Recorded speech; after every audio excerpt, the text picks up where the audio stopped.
The story of the modern world cannot be told without the story of the man who turned the largest nation on earth into a laboratory of revolution.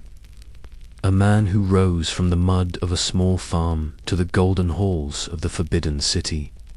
and whose name still evokes both fanatical worship and absolute terror. We begin our journey in 1893 in the province of Hunan, a land of mist-covered mountains and ancient traditions, where the Qing dynasty was slowly rotting away under the weight of foreign humiliation and internal decay. Into this world of chaos was born Mao Zedong, a child of the soil whose father was a stern and ambitious peasant, who had climbed the social ladder to become a successful grain merchant. This father-son relationship was the first battlefield of Mao's life, a constant struggle between a traditional man who demanded total obedience and a rebellious boy who found his heroes in the pages of ancient chronicles about peasant uprisings and bandit kings. Mao saw the suffering of the village around him, the crushing taxes, the seasonal famines, and the casual cruelty of the landlord class, and he began to feel a deep-seated anger that would eventually consume the old order of China entirely. He was a boy who loved the smell of old books more than the smell of the fields,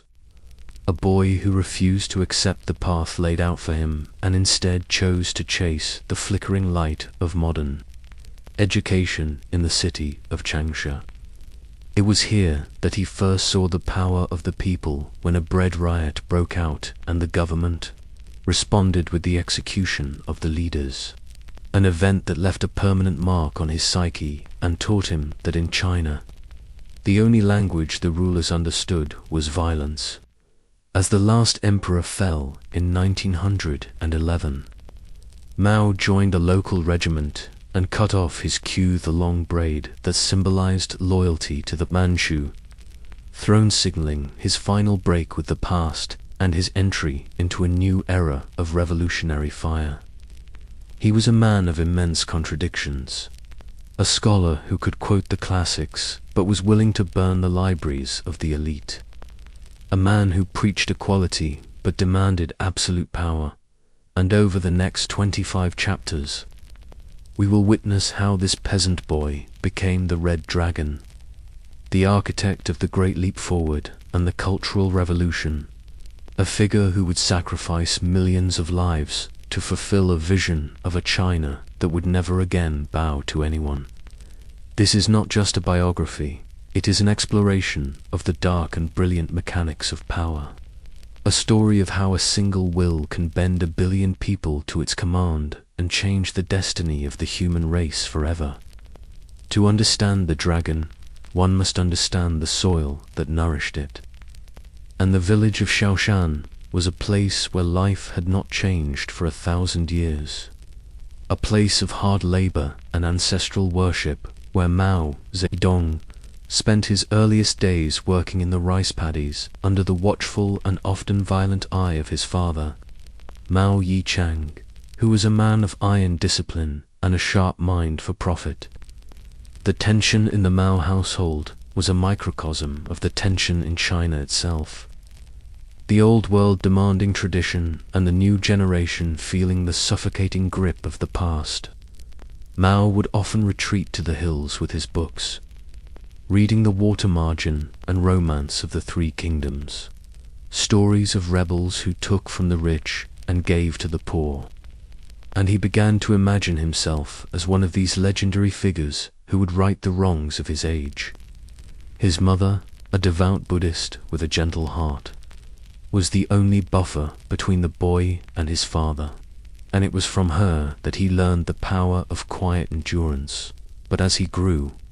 the quiet was replaced by a hunger for knowledge that the local village school could not satisfy at the age of 16.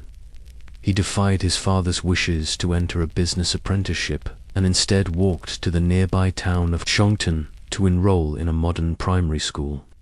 where he was mocked by the wealthier students for his height, his ragged clothes, and his provincial accent. This humiliation only fueled his ambition and his hatred for the stuck-up elites who looked down on the sons of the peasantry. He discovered the writings of reformers like Liang Qichao and the revolutionary ideas of Sun Yat-sen, realizing for the first time that China was a sick man on the global stage, colonized by the British, the French, and the Japanese, and that the only cure was a total transformation of the social fabric. When the revolution of 1911 finally erupted in the nearby city of Wuchang, Mao was 18 years old and ready for action. He sold his books and joined the Revolutionary Army in Shaanxi,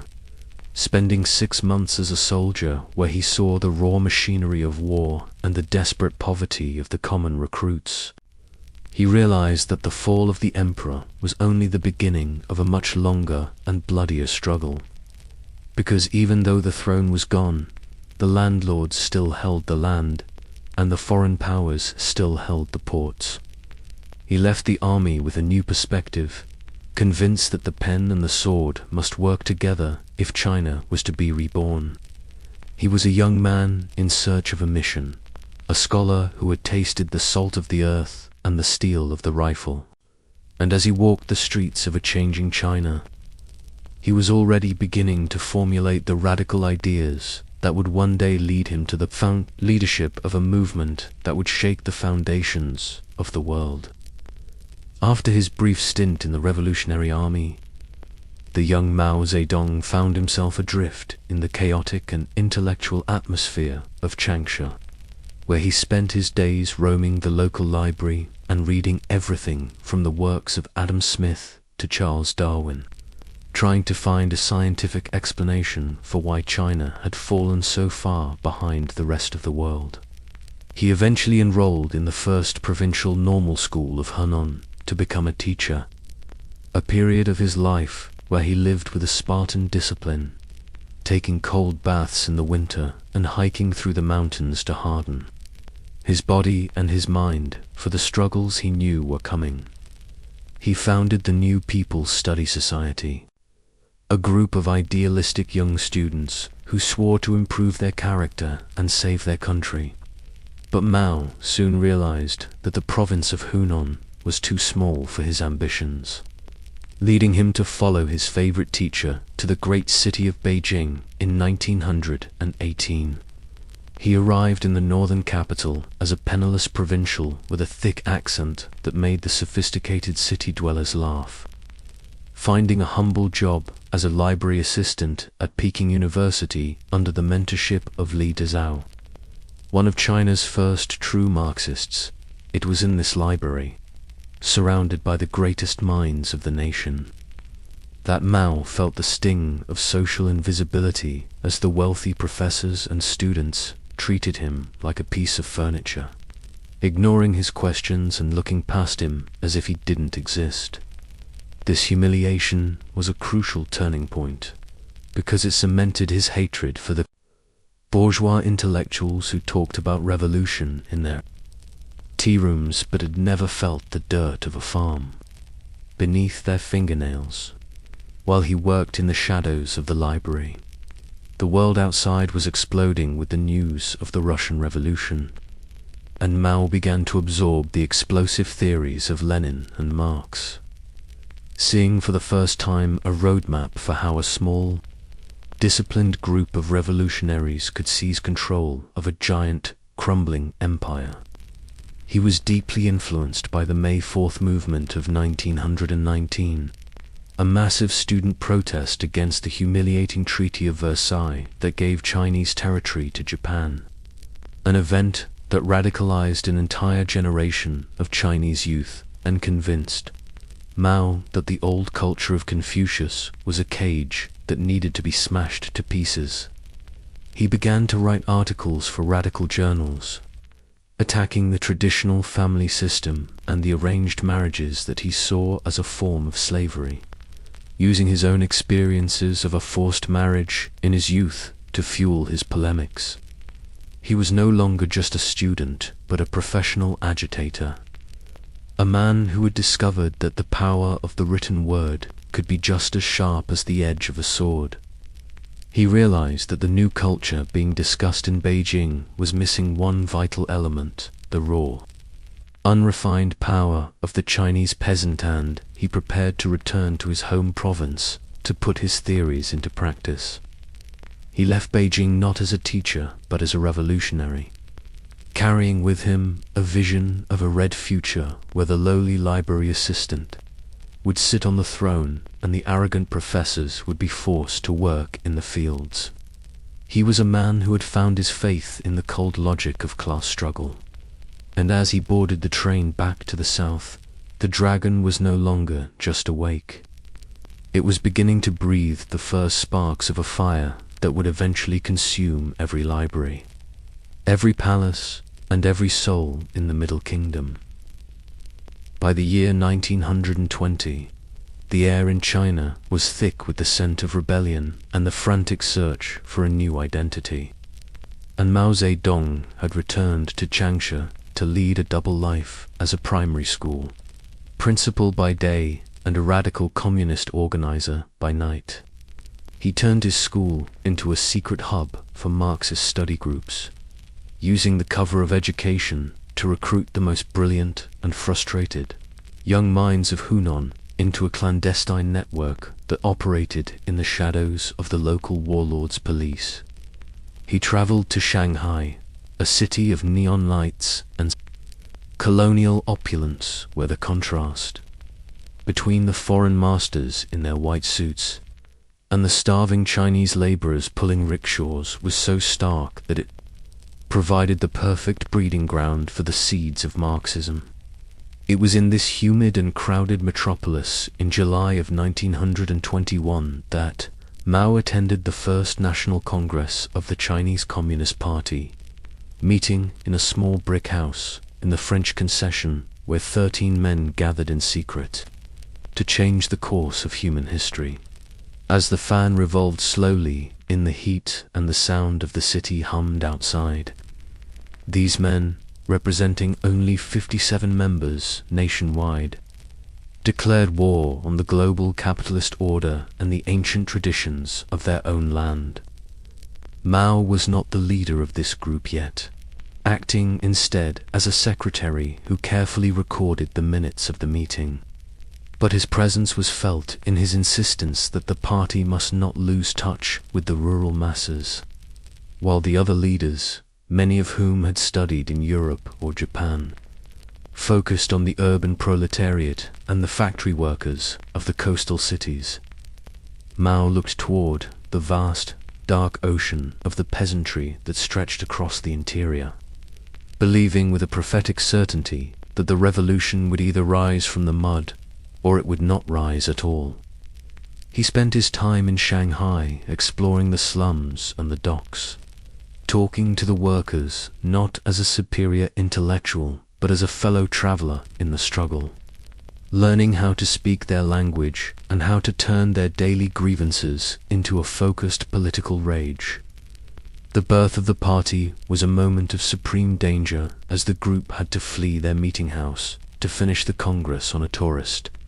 boat in a nearby lake to avoid arrest by the police, a dramatic escape that symbolized the fugitive nature of the movement in its early years. Mao returned to Hunan with a newfound sense of purpose and a direct connection to the international communist movement. He began to organize labor unions among the miners and the railway workers,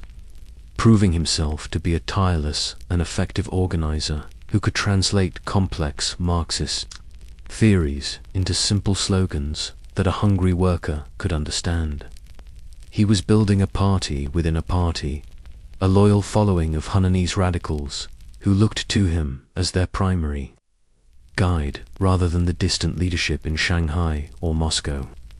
He was a man who understood that a revolution is not a dinner party or a refined essay but an act of supreme will. And as the new party began to grow its first fragile roots in the soil of China, Mao Zedong was already preparing for the moment when those roots would turn into the iron grip of a dictatorship that would never let go. By 1922, the young Chinese Communist Party realized it was too small to fight alone against the titanic power of the regional warlords who had carved China into a bloody mosaic of private fiefdoms, leading to a historic and uneasy marriage of convenience with the nationalist party known as the Kuomintang. Under the leadership of Sun Yat-sen, who was a man of great charisma but few soldiers, and was desperate for the organizational gold and military advice offered by the Soviet Union, Mao Zedong was initially skeptical of this united front, because he feared the communists would be swallowed by the larger and more conservative nationalist machine. But he followed the party line with a cold discipline and soon found himself rising through the ranks of both organizations at an incredible speed. He moved to the southern city of Canton, which was the revolutionary heart of the country, and a place of sweltering heat and intense political intrigue, where he worked as a high-ranking official in the nationalist propaganda department, and even served as an alternate member of their central executive committee. He was a man living in two worlds at once, wearing the suit of a nationalist bureaucrat, while keeping the red fire of Marxism burning in his private journals. He spent his days organizing the peasant movement training institute, where he taught young activists that the thousands of years of peasant suffering were not a curse of fate, but a result of a broken social system that could be smashed through organized violence. He began to distance himself from the urban-only strategy of the Soviet advisors in Shanghai, who believed that only factory workers mattered, because as he traveled through the rural villages of Guangdong and Hunan, he saw a raw and terrifying energy in the eyes of the farmers who were being bled dry by landlords and local bandits. He realized that the Nationalist Alliance was a golden opportunity to use their resources to arm and radicalize the countryside, creating a shadow army of millions that would eventually owe their loyalty only to him. He was a master of political camouflage during this period, winning the trust of Sun Yat-sen and even the young and ambitious military commander Chiang Kai-shek. But beneath the surface of the Great Revolution, he was already calculating the day when the two parties would inevitably turn their guns on each other. He was learning the mechanics of statecraft and the importance of military logistics, realizing that a revolution without a territory was just a dream, and that the communists needed a base where they could be the absolute masters. As the nationalists prepared for the northern expedition to unify the country by force, Mao was busy building the foundations of a peasant uprising that would prove to be far more explosive than any conventional army. He was a man who saw the coming storm while others were still enjoying the sunshine of the alliance. And as he watched the first columns of nationalist soldiers march out of Canton, he knew that the bloodiest chapters of his life were just about to begin in 1925. The death of Sun Yat-sen left a massive power vacuum in the center of the revolution, and Mao Zedong returned to his home province of Hunan to recover from an illness. But what he found there was a social explosion that would redefine his entire political philosophy. He spent months walking from village to village, sleeping in the huts of the poor and listening to the stories of how the peasant associations were beginning to seize the land, burn the debt records, and even execute the most hated of the local tyrants. He saw a world where the lowly were standing up and the mighty were trembling in fear, and it inspired him to write his most famous and controversial early work, the Report on an Investigation of the Peasant Movement in Hunan. In this explosive document, he argued that the peasants were like a hurricane that would sweep away all the old rubbish of the imperial and warlord eras, and he openly mocked the gentle revolutionaries in the cities, who were terrified of the excesses and the violence of the rural masses. He famously stated that a revolution is not a dinner party, or writing an essay, or painting a picture, or doing embroidery. It cannot be so refined, or so leisurely and gentle. It is an act of violence by which one class overthrows another. This report was a declaration of war against the cautious leadership of his own party,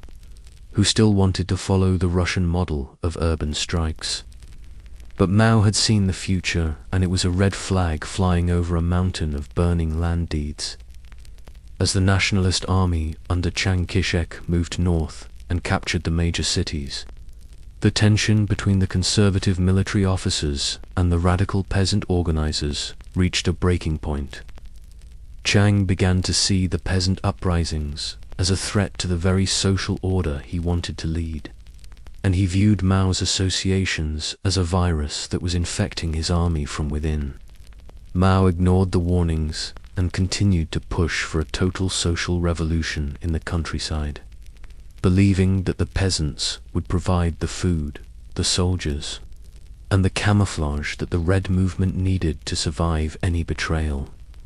He was becoming a warlord of the spirit, a man who understood that the deep, silent anger of 500 million people was the most powerful weapon in the world. If it could be focused into a single point of attack, he watched with a grim satisfaction as the old social structures of Hunan collapsed under the weight of the peasant rage. But he also knew that the backlash would be swift and merciless, and as the White Terror began to loom on the horizon in 1927,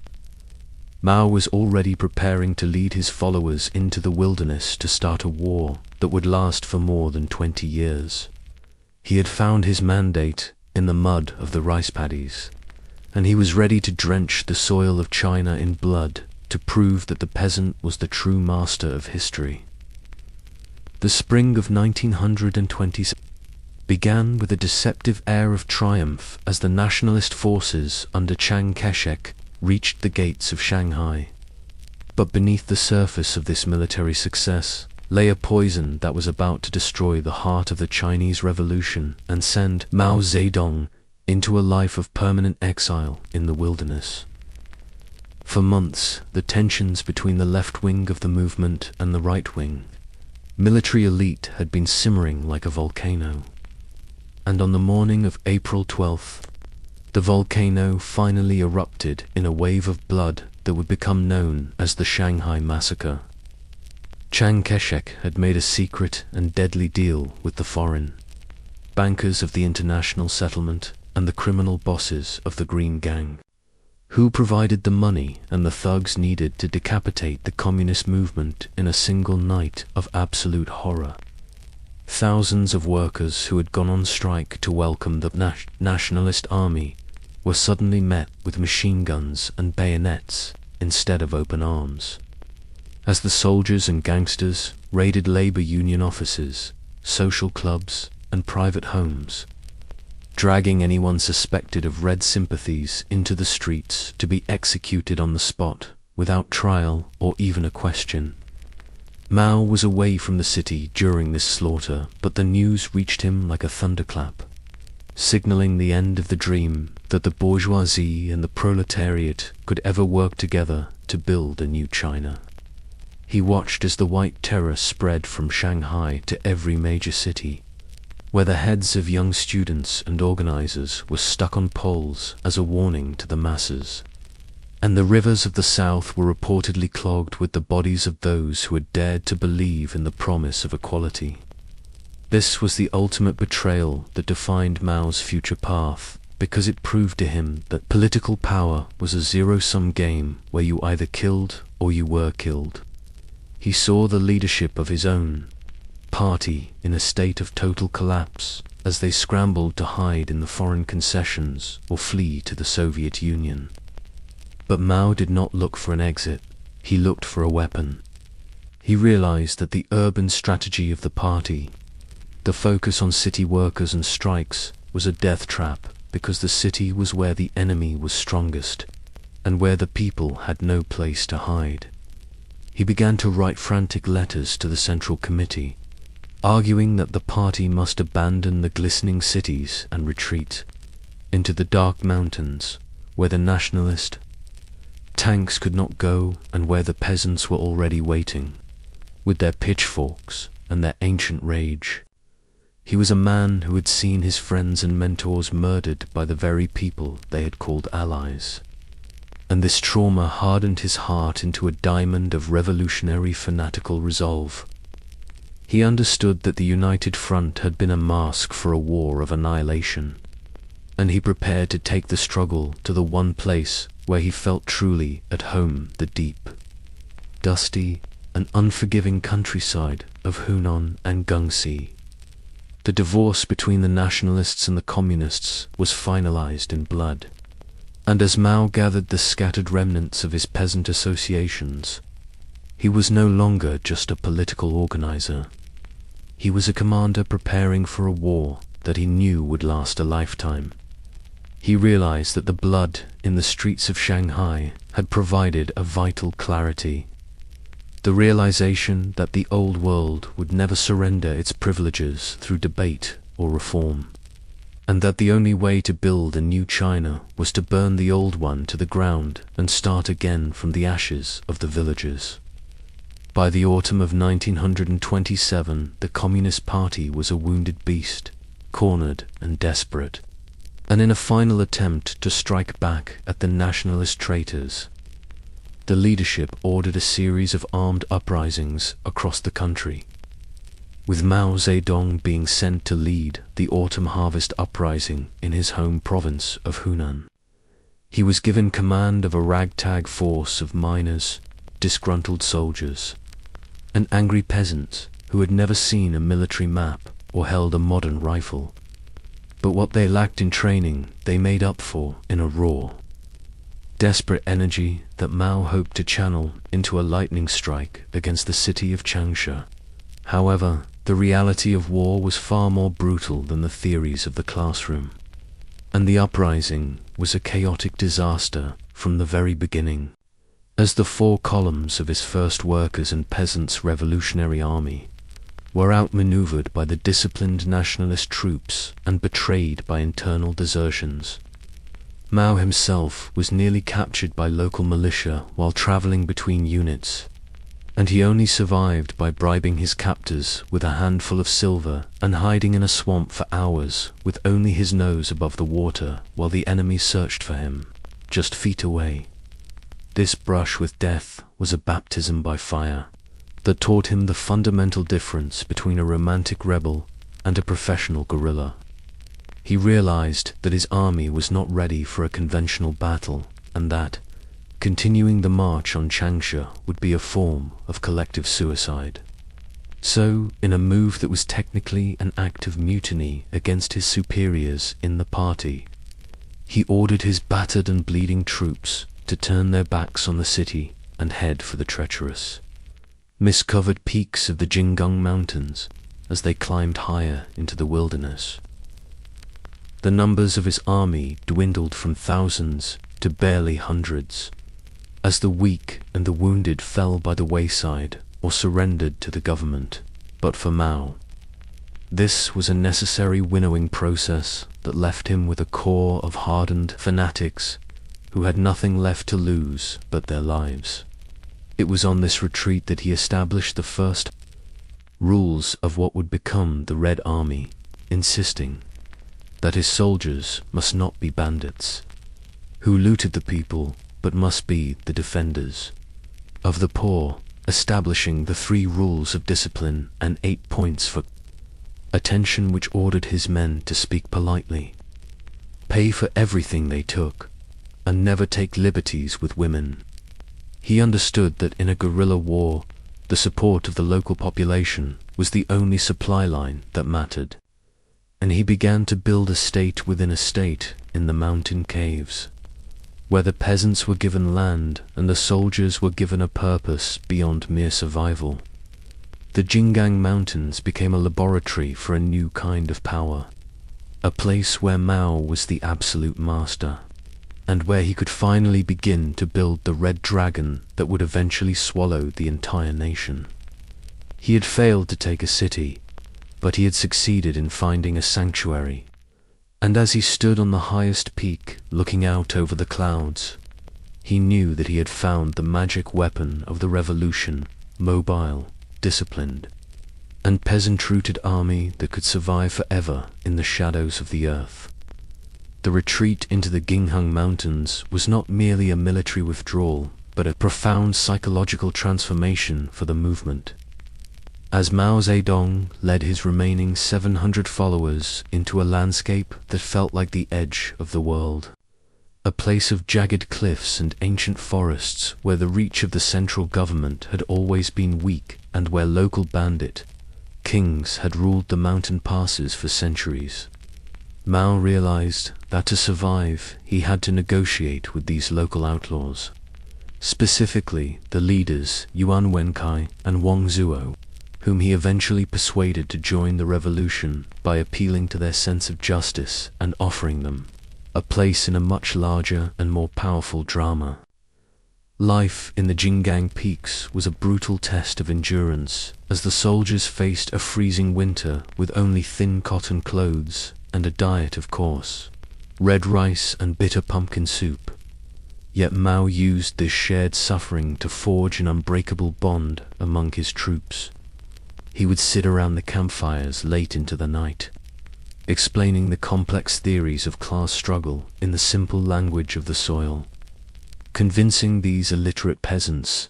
that they were not just fugitives, but the vanguard of a global movement that would eventually humble the mighty. He began to implement his first radical land reforms in the small mountain villages, conducting meticulous surveys of every plot of land and every grain of harvest to ensure that the middle peasants were not alienated while the poor peasants were given a stake in the survival of the base. This was the birth of the mass line, the idea that the party must learn from the people and speak for the people if it wanted to lead them. And it transformed the Jinggang Mountains into a living experiment of a communist society where the traditional hierarchies of age and wealth were systematically dismantled. Mao's cave dwelling became the nerve center of a growing administrative machine that managed everything from tax collection to primary education, all while the nationalist army was preparing massive extermination campaigns to wipe this red infection off the map. He spent his days studying the terrain, identifying every narrow pass and hidden trail that could be used for an ambush, realizing that in this vertical battlefield, a small force with superior knowledge of the land could hold off an army 10 times its size. He was a man who had finally found the perfect laboratory for his will, a place where he could strip away the failed urban doctrines of the past and build a new, rugged, and uniquely Chinese form of Marxism that was as hard and unforgiving as the granite peaks that surrounded him, as the first snows of 1928 began to melt. Mao Zedong stood on the heights of Wangyangi, looking down at the winding roads below, knowing that while the world thought he was finished, he was actually building the foundation of a new empire that would one day cast its shadow over the entire earth. In April of 1928, the isolation of the Gangang Mountains was broken by the arrival of a man who would become the other half of the revolution's soul, the professional soldier and former warlord Commander Zhu De, who led several thousand battle-hardened troops into the base after his own failed uprisings in the south. This historic meeting at the town of Ninggang created the Zhu-Mao alliance, a partnership so seamless and powerful that for years, many peasants in the countryside believed Zhu-Mao was actually a single person, a legendary giant who had come to save them from their misery. While Judah brought the technical military expertise, the tactical discipline, and the respect of the soldiers, Mao provided the political ideology, the strategic vision, and the ironclad party control that ensured the army would never become just another group of bandits. Together they formed the Fourth Red Army, an organization that was built on a revolutionary new concept, the political commissar system, where every military unit had a party representative to ensure that the soldiers understood exactly what they were fighting for, and that their loyalty remained to the revolution rather than to any individual commander. It was during this period that Mao refined the 4 famous principles of guerrilla warfare that would eventually defeat the Japanese and the nationalists. When the enemy advances, we retreat. When the enemy camps, we harass. When the enemy tires, we attack. And when the enemy retreats, we pursue. This was the iron logic of the weak against the strong, a strategy that turned the very vastness of China into a trap for any conventional army that dared to enter it. The base area began to expand as Mao and Zhu led their combined forces on daring raids into the surrounding valleys, capturing weapons and supplies from the local militias and distributing the captured grain to the starving villagers. However, this growth brought new dangers as the nationalist government in Nanjing grew, increasingly alarmed by the Red Cancer, and sent thousands of troops to blockade the mountains, leading to the desperate Battle of Wangyangji, where a tiny force of red soldiers used ancient cannons and rolling boulders to hold off a massive nationalist assault. Mao used this victory to solidify his legend, writing poetry about the smoke of the cannons and the beauty of the landscape. But he also realized that the Jinggang Mountains were becoming too small and too resource-poor to sustain a growing army, leading to the difficult decision to abandon their mountain home and strike out toward the province of Shaanxi. It was a moment of immense risk, but Mao understood that a revolution that stops moving is a revolution that dies. And as he led the long column of soldiers and porters down the mountain trails under the cover of a winter mist, he was not just moving to a new base, but was evolving into a supreme leader who could balance the cold needs of military survival with the fiery demands of revolutionary faith. He was a man who had learned that in China, the road to the Forbidden City began in the most forgotten corners of the countryside, and he was ready to walk every inch of that road, regardless of the cost in human lives or the years of struggle that lay ahead. As the decade of the 1920s drew to a close, Mao Zedong and Judah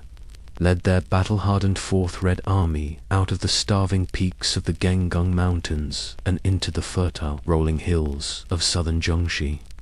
a move that was born of desperate necessity but resulted in the creation of the most sophisticated and powerful revolutionary base area the world had ever seen, which became known as the Shaanxi Soviet. Here, Mao finally had the geographic space and the population density to move beyond mere guerrilla survival and begin the construction of a functioning communist state within a state. He moved his headquarters to the town of Ruijin, which he declared the capital of the Chinese Soviet Republic, and he immediately set to work organizing a massive administrative machine that included departments for finance, education, justice, and land reform. Mao spent his nights by the flickering light of oil lamps drafting detailed social laws that were centuries ahead of their time, including the historic marriage law of 1930, which abolished arranged marriages,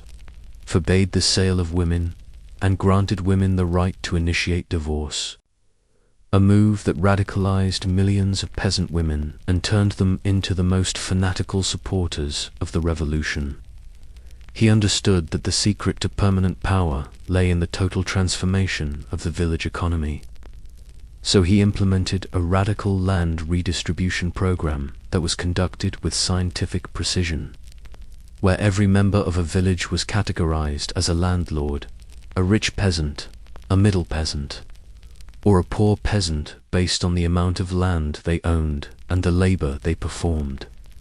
The landlords were publicly humiliated and stripped of their property, which was then divided among the landless laborers. creating a new class of people who owed their very survival and their new dignity to the Communist Party. Mao also established a network of red schools to combat the 90% illiteracy rate of the countryside, using the classroom as a battlefield, where children and adults alike were taught to read and write using revolutionary slogans and Marxist parables, while the military continued to expand under the joint leadership of the Jumao team.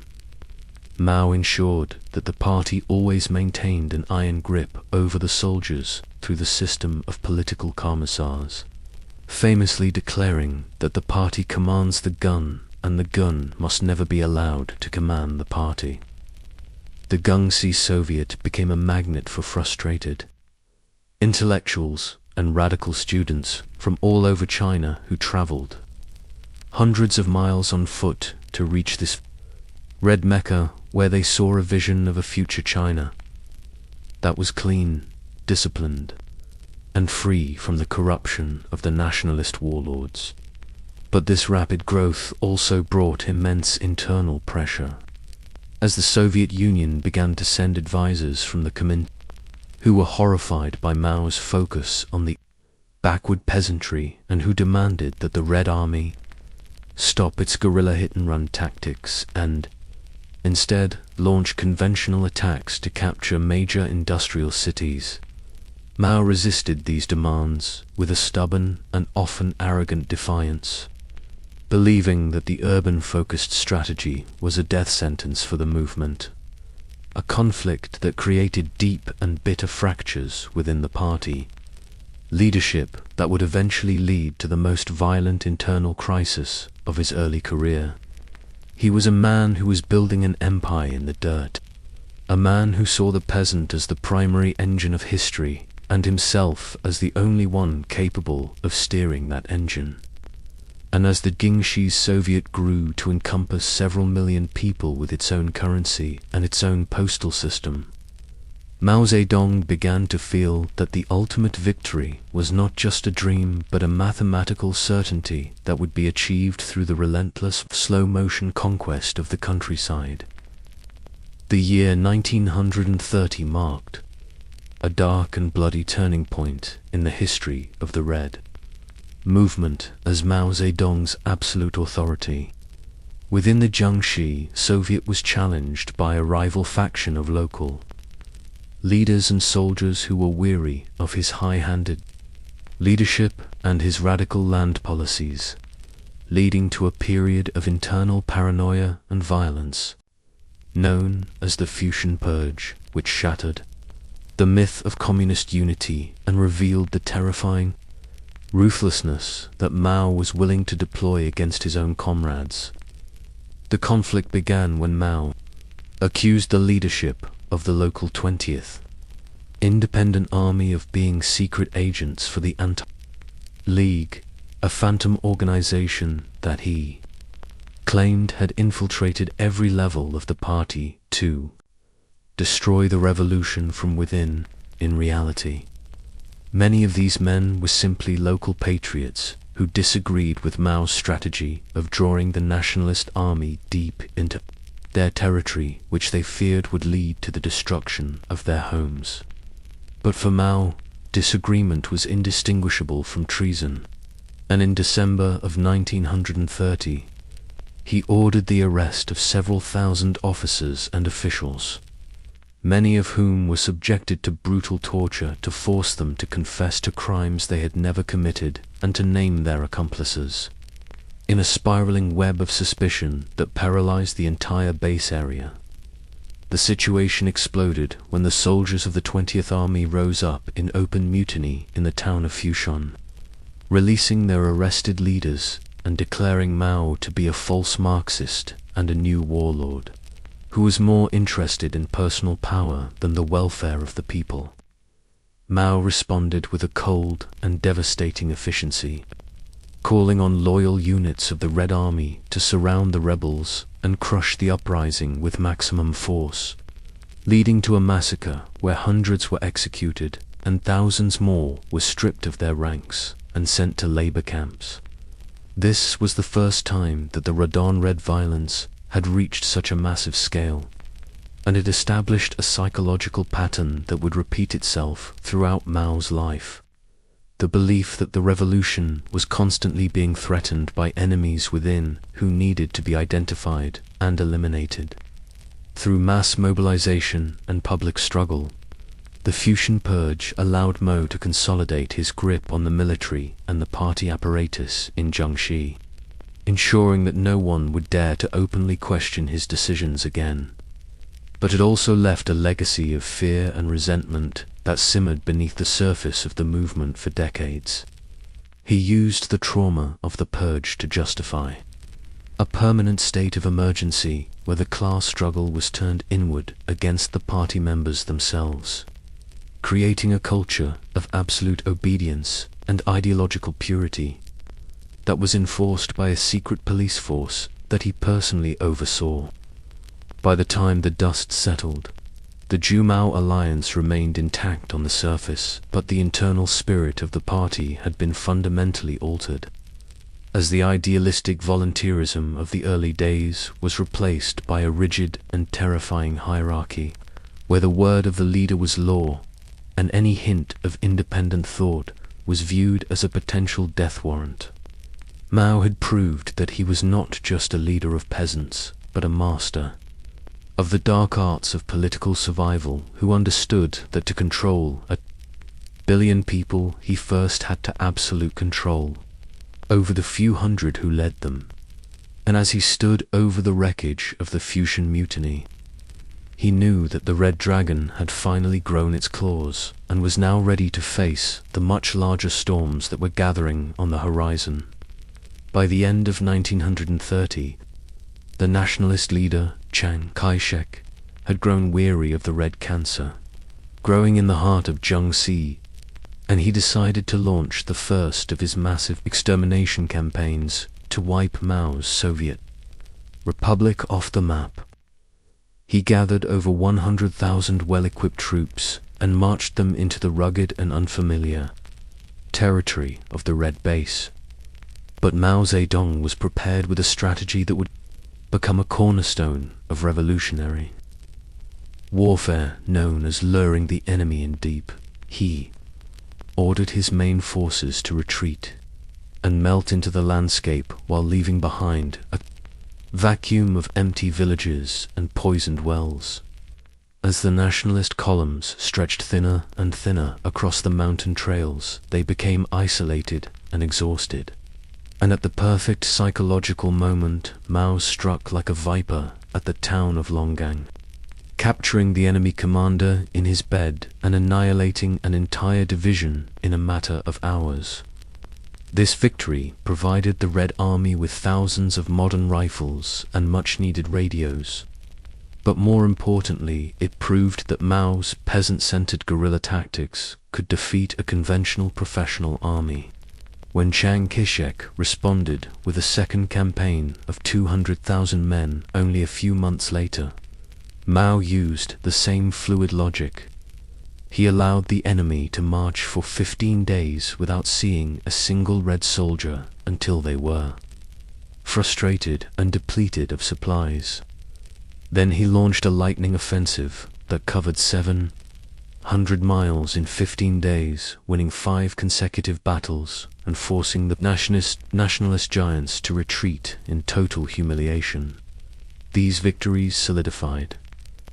Mao's status as a military genius in the eyes of his men, and he used the captured equipment to build a more formal military structure while maintaining the flexible soul of a guerrilla force. He was teaching his soldiers that the mountains were their fortress and the people were their eyes and ears, and as long as they had the support of the farmers, they could never truly be defeated by a force that treated the countryside like an alien planet. The humiliating defeats of the first 2 campaigns forced Chiang Kai-shek to rethink his entire approach to the Red problem, leading to the 3rd encirclement campaign, where he personally led 300,000 troops into Shaanxi with a burn-all, kill-all, loot-all policy designed to dry up the water that the red fish swam in. Mao was pushed to the absolute limit as the nationalists occupied the major towns and began to systematically destroy the crops and the villages that supported the Red Army. However, the sudden invasion of Manchuria by the Japanese Empire in September of 1931 forced Chiang to abruptly pull his troops back to deal with the national crisis, giving Mao a miraculous breathing space to expand the Shaanxi Soviet to its greatest extent. But the peace was short-lived, as the fourth campaign began with a new and terrifying tactical shift overseen by German military advisors who taught the nationalists to build a massive network of concrete blockhouses every few miles to slowly choke the Red Territory.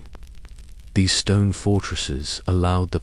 government troops to advance slowly and securely while cutting off all trade and salt supplies to the interior. Mao found his guerrilla tactics increasingly neutralized by this slow-motion wall of concrete, and he began to clash violently with the new party leadership who had arrived from Shanghai and who favored a proactive defense of the borders through conventional trench warfare. Mao was effectively sidelined and stripped of his military command as the Soviet-trained 28 Bolsheviks took over the strategy, leading to the disastrous Battle of Guangchang, where the Red Army lost thousands of its best men in a direct confrontation with nationalist artillery. Mao watched from the sidelines in a state of deep depression and physical illness as the fortress he had built over 5 years began to crumble under the weight of superior steel and failed ideology. He realized that the Iron Ring was closing and that the era of the Shaanxi Soviet was coming to a bloody end. And in the silence of his retreat he began to contemplate the impossible, the total abandonment of the base, and a march into the unknown that would either save the revolution or bury it forever in the dust of the West.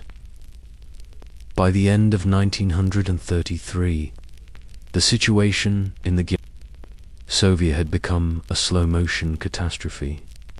as the Fifth Encirclement Campaign of Chiang Kai-shek utilized a massive force of nearly 1 million soldiers to create a suffocating perimeter of concrete and barbed wire. This was no longer the fluid warfare that Mao Zedong excelled at, but a brutal war of attrition where the Red Army was being starved of salt and medicine and basic supplies while the nationalist bloc moved forward like a wall of stone. Mao had been pushed into a secondary role by the 28 Bolsheviks and the German Comintern advisor Otto Braun, who insisted on a fast-moving strike strategy that led to the devastating defeat at Guangchang, where the Red Army lost over 4,000 men in a single day. The internal mood in Ruiji became one of grim desperation as the party leadership realized that the base area, which they had built with so much blood over the previous 5 years, was now a death trap that could no longer be defended. Secret preparations began for an evacuation of such massive scale that it seemed impossible to execute under the nose of the enemy. They began to dismantle entire factories and printing presses and sewing machines to be carried on the backs of thousands of porters, while the soldiers were ordered to sharpen their bayonets for a breakout that many believed would be their final act. Mao watched these preparations with a cold detachment, knowing that the failure of his rivals was the only thing that would eventually restore him to power. Yet he remained a disciplined party member and prepared his own small group of followers for the journey into the unknown. The decision to abandon Shaanxi was kept so secret that even the lower-ranking soldiers didn't know they were leaving their homes forever until the very night the march began. The Iron Ring was closing tighter every hour, and the nationalist artillery could already be heard in the distance as the first columns of the Red Army began to move out under the cover of a thick October mist, marking the end of a golden era of revolutionary state building and the start of a legendary struggle for survival that would test the limits of human endurance to the breaking point. In October of 1934-86,000 men and women slipped through the southern gaps of the nationalist lines to begin what would later be known as the Long March. But the initial weeks were characterized not by glory, but by a chaotic and heavy-handed retreat, where the army moved like a slow and lumbering wounded animal. They were burdened by thousands of porters carrying heavy office furniture, and archives, and even a massive X-ray machine which slowed their pace to a crawl and made them an easy target for the nationalist planes circling overhead. The true horror of the retreat unfolded at the Shaanxi River in late November, where Chiang Kai-shek had prepared a massive ambush with his best troops and heavy artillery. For 5 days, the river became a literal slaughterhouse as the Red Army tried to force its way across the water under a constant rain of lead and fire. The air was filled with the screams of the dying and the relentless thud of explosions as thousands of soldiers were cut down before they could even reach the opposite bank. It is said that the water of the Shaanxi turned a dark and sickly red for miles downstream, and that for years the local villagers refused to eat the fish from those waters because of the sheer number of bodies that had settled in the mud. Mao Zedong crossed the river with the rear guard and witnessed the absolute carnage of the failed leadership's strategy as the army's strength plummeted from 86,000 to barely 30,000 survivors in a single week of fighting. This catastrophe was the final straw for the rank-and-file soldiers and the mid-level commanders, who began to whisper that the foreign experts and the Bolshevik intellectuals were leading them to total extinction. In the freezing rain of the retreat, Mao began to gather his political strength once again, talking to the generals and the tired soldiers and pointing out the obvious failure of the conventional tactics that had led them into this trap. He was no longer just a passenger on the march, but a rising force of nature, who was preparing to seize the reins of the revolution from the hands of the men who had almost destroyed it. The crossing of the Xiang was the low point of the Red movement, but it provided the grim clarity that Mao needed to launch his final bid for supreme command. In the freezing dawn of January 1935, the exhausted remnants of the Red Army marched into the small, grab-brick town of Zuni, and it was here, in a quiet, two-story merchant's house, that the most important meeting in the history of the Chinese Communist Party took place. The mood was one of funereal gloom as the leaders gathered in a wood-paneled room to account for the loss of 50,000 lives at the Shaanxi River and the total collapse of the Shaanxi Soviet. Mao Zedong, who had spent months sidelined and ill, seized this moment with the precision of a master surgeon. He launched a blistering and relentless attack on the military leadership of the 28 Bolsheviks and their German advisor, Otto Braun, accusing them of left-wing adventurism and a criminal misunderstanding of the Chinese terrain. Mao's voice was the only one that resonated with the battle-weary commanders like Jude and Peng Dehuai, who were tired of seeing their men slaughtered for European theories that didn't work in the mud of the mountains. He argued that the revolution must be a fluid, living thing that retreats when the enemy is strong and strikes only when the enemy is weak. And by the end of the 3-day conference, the political tides had shifted completely as Mao was elected to the Standing Committee of the Politburo and effectively took control of the military strategy. This was the true moment of his ascension, the point where he transformed from a rebel intellectual into the undisputed great helmsman of the Chinese soul. He immediately scrapped the predictable and heavy-footed retreat patterns and began to implement a style of warfare that was so deceptive and so chaotic that it made the pursuing nationalist armies looked like blind giants. He was no longer just a passenger of history, but its architect. And as the Red Army marched out of Zunye, the men felt a sudden surge of hope, because they were finally being led by a man who understood the soil they walked upon, with the reins of power firmly in his hands. Mao Zedong began a series of military maneuvers so brilliant and so confusing that they are still studied in war colleges today.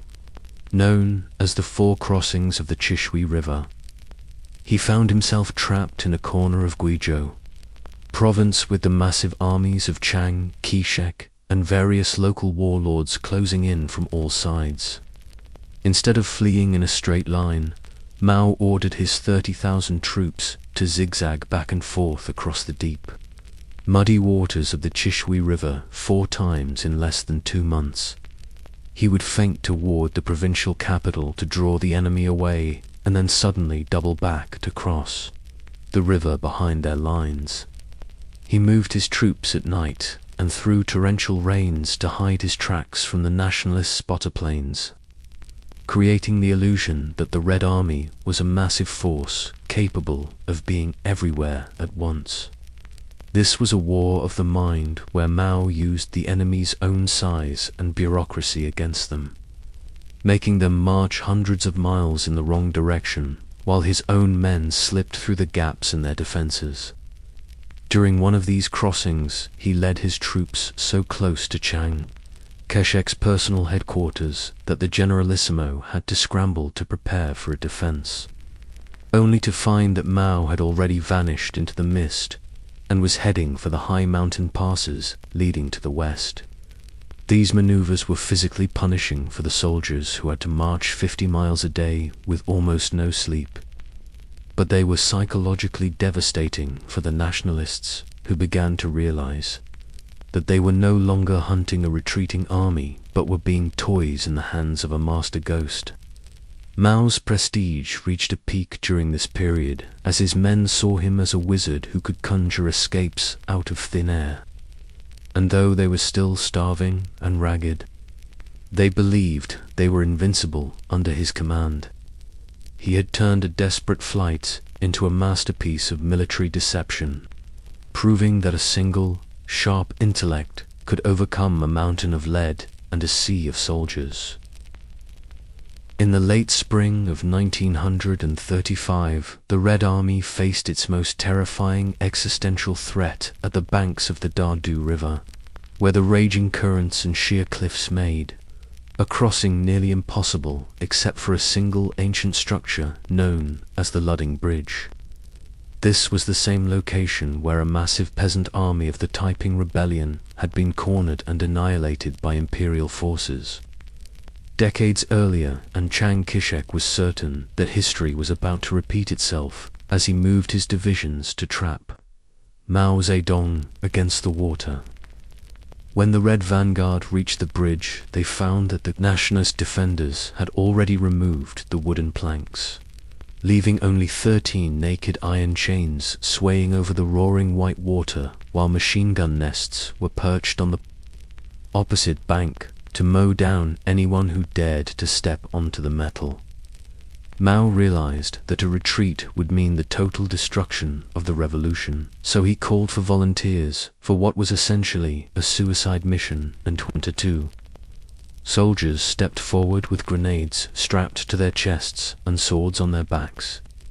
These men began to crawl hand over hand across the freezing iron chains as the enemy opened fire, and the chains began to glow with the heat of the bullets, while some soldiers lost their grip and vanished into the abyss below. But the survivors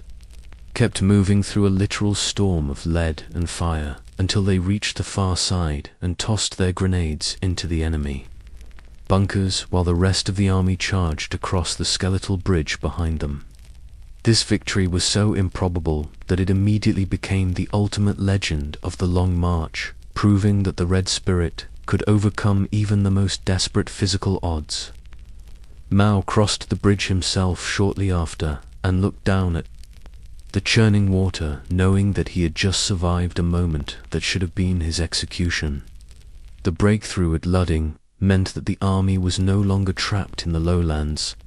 and they began their ascent into the clouds, leaving the frustrated nationalist generals behind in the dust, after surviving the fires of flooding the survivors of the Red Army were immediately plunged into a different kind of hell. As they began the ascent of the Jiaojin Mountains, which stood over 14,000 feet high and were covered in a permanent mantle of ice and snow. These men and women were mostly from the humid south and had never seen snow in their lives, and they were wearing only thin cotton rags and straw sandals that offered no protection against the razor-sharp winds of the high altitude. As they climbed higher, the air became so thin that every step felt like a battle for oxygen, and the soldiers began to cough up blood as their lungs were pushed beyond the breaking point.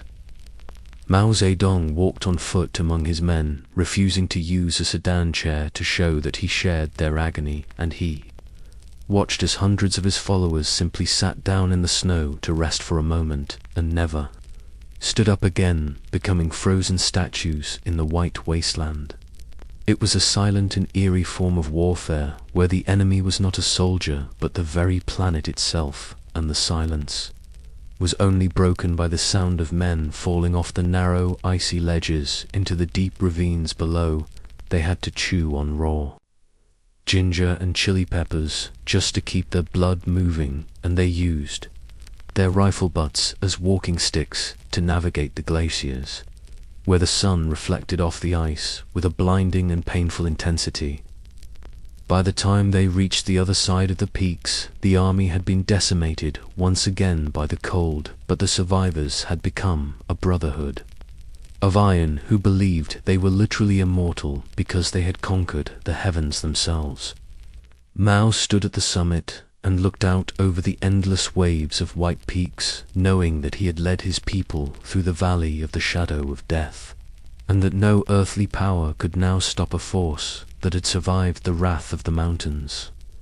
After the frozen peaks of the snow mountains, the remnants of the Red Army descended into a landscape that appeared flat and green and welcoming, but was in reality a deceptive and bottomless trap known as the Great Grasslands. This was a high-altitude wasteland of black muck and rotting vegetation that stretched for hundreds of miles across northern Sichuan, where the water was a stagnant poison and the solid ground was a rare luxury that had to be hunted for with every tentative step. For nearly a week, the marchers moved through a world of permanent grey mist and freezing rain, where the tall grass hid deep pockets of quicksand that could swallow a man and his horse in a matter of seconds, without leaving a single ripple on the surface. Mao Zedong watched as his soldiers were forced to tie themselves together with ropes so that if one man sank, the others could pull him back from the black maw of the earth, but many were too weak to hold on, and they watched their comrades vanish into the mud with a silent and horrifying finality. Food became a distant memory as they finished their last scraps of leather and began to pick through the droppings of the horses to find undigested grains of corn, while others ate poisonous plants that caused their bodies to swell and turn blue before they collapsed in the tall grass.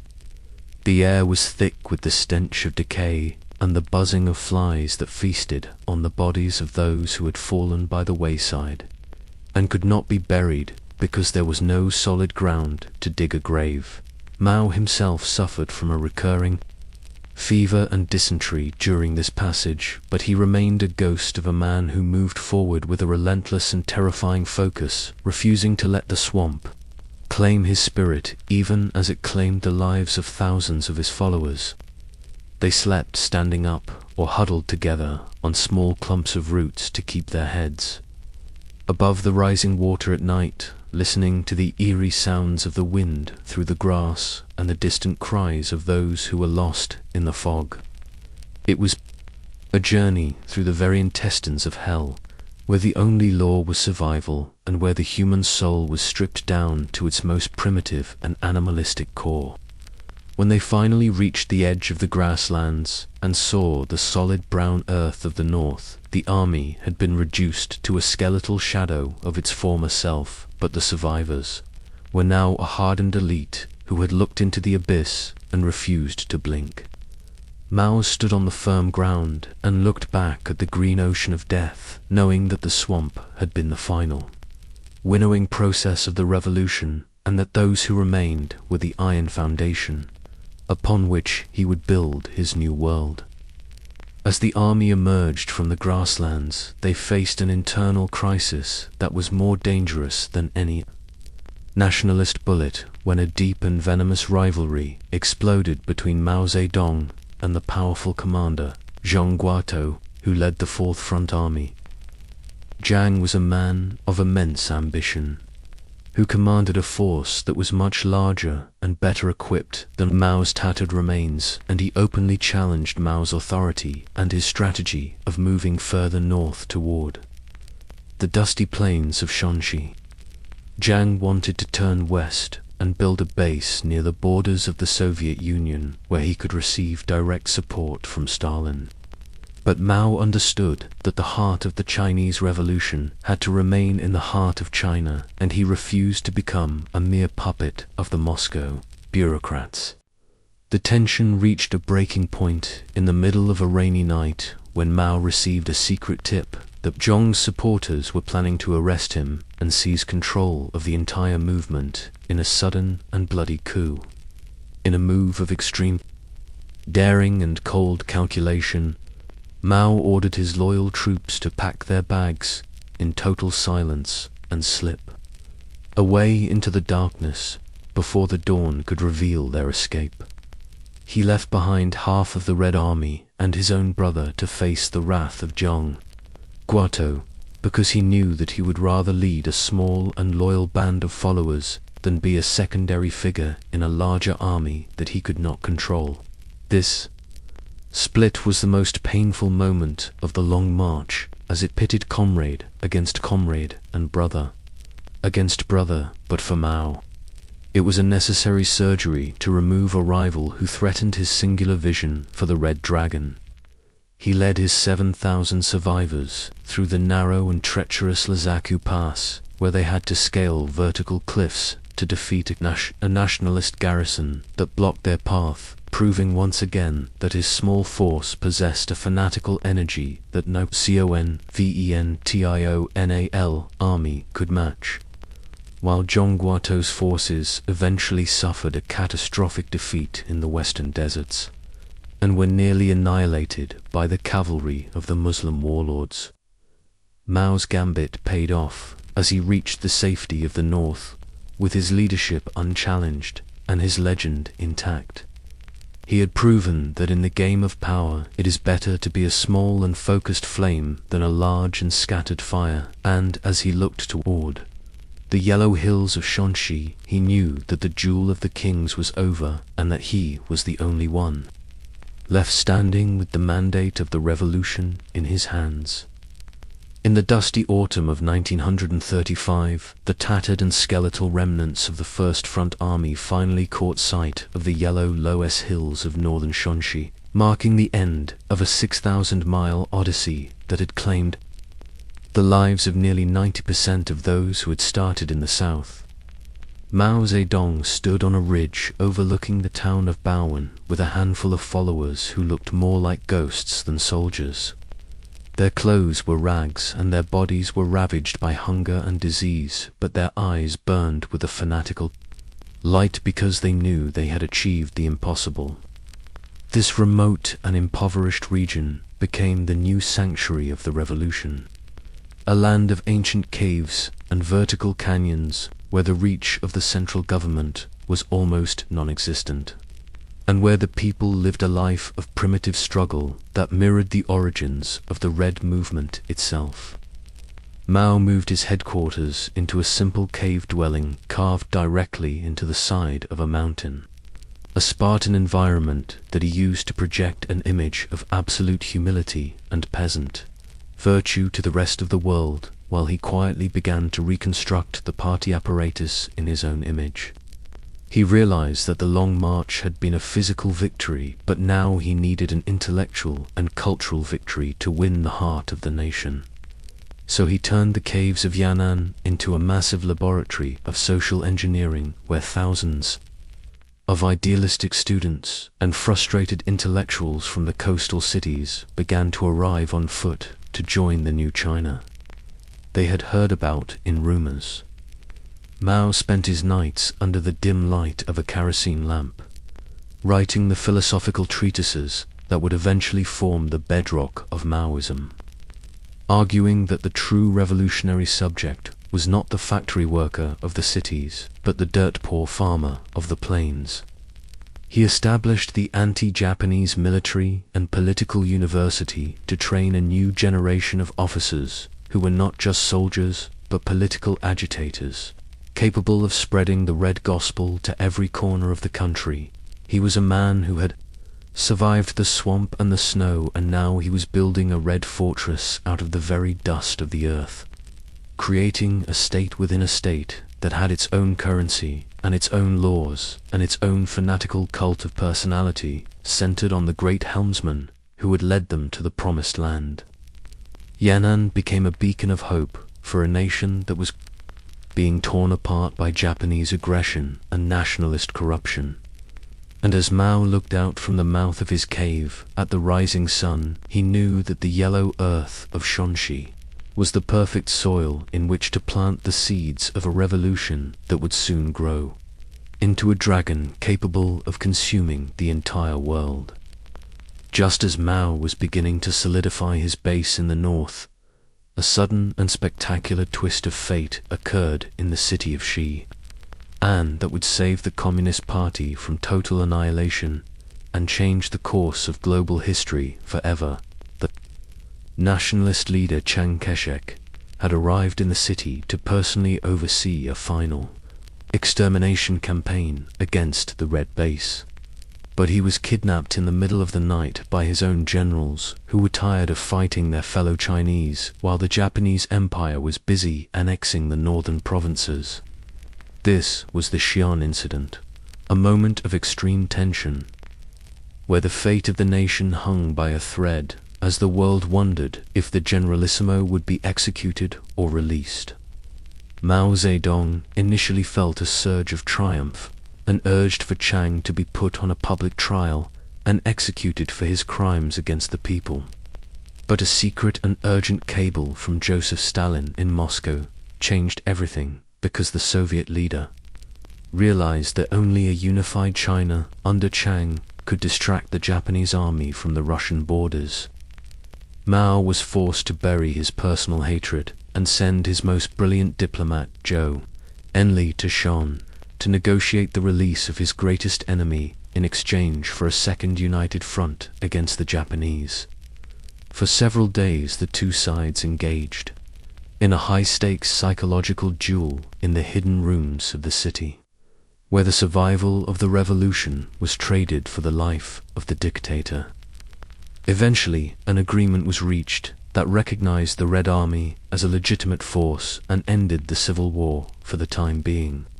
providing the communists with a vital breathing space to grow their military and political strength behind the shield of national defense. This was a masterpiece of political maneuvering by Mao, who used the incident to transform himself from a hunted bandit into a patriotic hero of the resistance almost overnight. He understood that the alliance was a hollow sham and that both sides were merely waiting for the chance to strike the other down, but he welcomed the peace because it allowed him to expand his influence into the Japanese-occupied territories where the nationalist government could no longer reach. He had turned a moment of maximum danger into his greatest strategic victory, proving that he was a master of the long game, who could bend even his most bitter enemies to his will through the cold logic of necessity. As Chiang Kai-shek flew back to Nanking with his life, but without his absolute power, Mao stood in his cave in Yan'an and smiled at the realization that the Red Dragon had not only survived its most dangerous hour, but had now been given the key to the entire kingdom. The full-scale invasion of China by the Japanese Empire in 1937 was a catastrophe for the nation, but for Mao Zedong, it was the ultimate strategic shield because it forced the nationalist armies of Shaanxi to bear the brunt of the conventional war, while the Red Army slipped into the shadows of the occupied territories to build a shadow empire. Mao formulated his theory of protracted people's war in the dim light of his Yan'an cave, where he argued that the Japanese were like a heavy-footed giant trying to crush a swarm of mosquitoes. They could capture the cities and the railroads, but they could never control the thousands of miles of countryside where the communists' guerrillas lived and breathed among the people. While the nationalists were losing their best divisions in the bloody defenses of Shanghai and Nanking, Mao was busy implementing radical land reforms in his liberated areas, where he won the fanatical loyalty of millions of peasants by giving them the land of the fleeing elites. He developed a three-part strategy where his troops would spend 10% of their time fighting the Japanese, 20% of their time harassing the nationalists, and 70% of their time expanding their own territory and political influence. This was a cold and calculated gamble that prioritized the long-term survival of the party over the immediate defense of the coastal cities, but it allowed the Red Army to grow from a tattered force of 30,000 into a massive military machine of over 1 million men by the end of the war. Mao used the rectification campaigns during these years to systematically brainwash and purge his own ranks, ensuring that every soldier and officer was a mindless extension of his own will. He also carefully managed his global image by inviting Western journalists to Yan'an, where he presented himself as a simple and honest agrarian reformer, rather than a hardline Marxist revolutionary, a deception that successfully confused the American and British governments for years.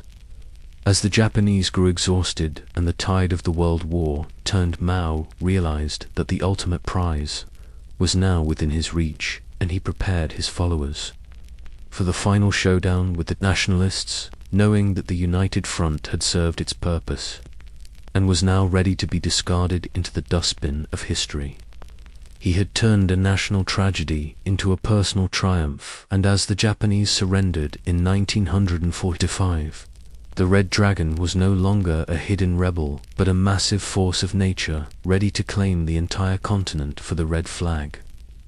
As the smoke of the Second World War cleared the final and most brutal phase of the struggle, for China began as Mao Zedong and Chiang Kai-shek threw their massive armies at each other in a total civil war that would decide the fate of 1 billion people. Despite the nationalists having more men and better American equipment, they were a hollow and corrupt shell, while Mao's forces were a disciplined and fanatical machine that moved with a singular purpose across the vast landscapes of Manchuria and northern China. Mao utilized the Liaotian and Weihai campaigns to systematically encircle and destroy the best of Chiang's divisions, where hundreds of thousands of nationalist soldiers either surrendered or defected to the Red side because they were tired of fighting for a government that couldn't even provide them with food or a reason to believe in the future. The Red Tide became unstoppable as the cities of Beijing and Shanghai fell like dominoes, and the nationalist leadership fled in a panicked retreat to the island of Taiwan, leaving the entire mainland in the hands of the man who had started his journey in a humble library assistant's chair. On October 1st, 1949, Mao Zedong stood atop the gate of heavenly peace at Tiananmen Square and declared to the world that the Chinese people have stood up, marking the end of the century of humiliation and the beginning of a new and terrifying era where his word would be the law for 1/5 of the human race.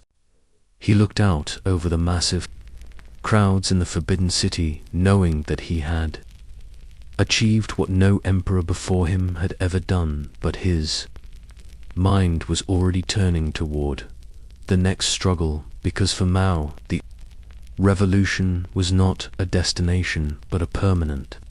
and violent process of change. He had conquered the land, but now he had to conquer the souls of the people through the Great Leap Forward and the cultural revolution, which would eventually claim millions more lives in the name of his utopian dream. The dragon was no longer a myth, but a reality that would dominate the 20th century, and as the red flag was raised over the ancient palaces of the emperors, the world watched in silence, knowing that the destiny of China had been forever fused with the iron will of the man from Shaanxi. As the echoes of the cannons fade into the vast silence of the North China Plain and the red sun sets over the ancient walls of the Forbidden City, we conclude our journey through the fire and the blood of a revolution that changed the world forever. We have witnessed the transformation of a humble library assistant from the hills of Hunan into a red emperor, who commanded the destinies of 1 billion souls. A man who survived the freezing peaks of the snow mountains and the black death of the grasslands, only to emerge as the absolute architect of a new and terrifying reality. Mao Zedong was a man of infinite contradictions, a poet who loved the beauty of the landscape while he ordered the destruction of its ancient traditions, a visionary who promised a workers' paradise while his policies led to the greatest famines in human history, and a leader who believed that true power only exists when it is being used to shatter the status quo. His legacy remains carved into the very stone of modern China, a complicated and haunting reminder that a single, uncompromising will can bend the arc of history to its breaking point, leaving behind a nation that is both a global superpower and a prisoner of its own past. The dragon he unleashed may have slowed its pace, but its breath still lingers in every corner of the Middle Kingdom, challenging us to ask what the true cost of progress is, and how much a people are willing to sacrifice for the dream of greatness. Thank you for joining us on this epic journey into the heart of the storm. If you have been moved by this story of survival and power, please like and subscribe to the history so that we can continue to bring the ghosts of history back to life for you. For now, close your eyes and let the sounds of the modern world fade away into the quiet of the night, as we leave the great helmsman to the judgment of time and the eternal silence of the Loess Hills.